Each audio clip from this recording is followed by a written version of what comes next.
time we use current technology to help our young people actually develop in ways that would meet their potential. We no longer have to be and settle with the cards that we were dealt. We could actually change this through modern technology. I mean, we have supercomputers, we can send people to the moon.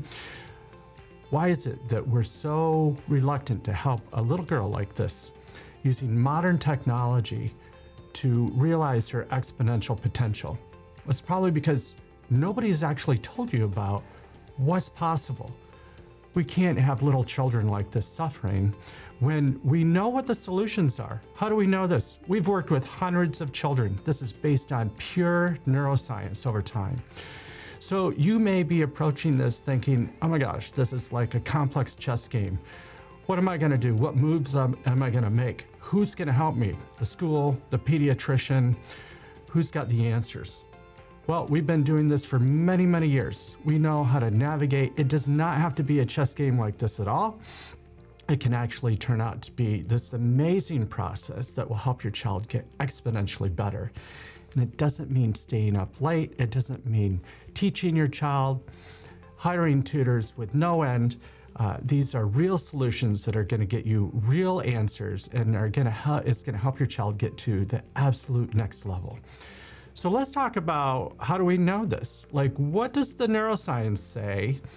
And you might be wondering why people haven't reviewed this with you. Well, I'm going to tell you about these things right now. The very common thing we see in children that have attention difficulties, when we kind of look at the brain, we see dysregulation in the frontal lobes. That's where attention regulation, executive functions. We've all heard about executive functions and how important they are for planning, organization. That's why there's this tremendous overlap between ADHD, executive functions, and abstract thinking. And so that's super important because we can actually use that information to help your child get better. Here is some research, and this is ongoing research, by the way, decades of research that shows us that poor readers don't develop the pathways. So this is showing underdevelopment of myelin sheathing, where that's the white matter in the brain. Whereas good readers, you can see on the imaging, much better develop brain in terms of their nodes and networks. Super important, helpful information because we can actually use this as a way to help your child get better. I'm talking about reaching deep within, your own child reaching within their own resources and dialing those things up, just kind of like an equalizer or a dial. Like, how could they do that and get exponentially better? Well, we know, like, here's what good readers, they use this area like the word form area, the language centers. This goes back to Sally Shaywitz and, research by Sally and Bennett Shaywitz out of Yale and many, many others. And these are not as developed in poor readers. We know these are scientific facts over many, many research studies. Here's other findings that are very common in the neuroscience research literature, where depression shows us that there's excessive slowing in the frontal lobe. And anxiety shows us that within the parietal lobe areas and other areas, there's racing of the mind, so excessive fast activity.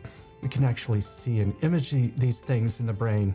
Social communication, autism, these difficulties are very easily imaged, and typically what we see is underactivity in the sensory integration, the parietal areas that have a lot to do with social awareness.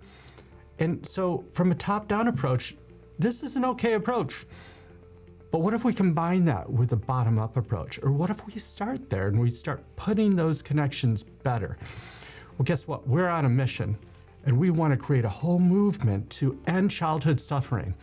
It's needless. We've seen this time and time again, and our children that we work with get better.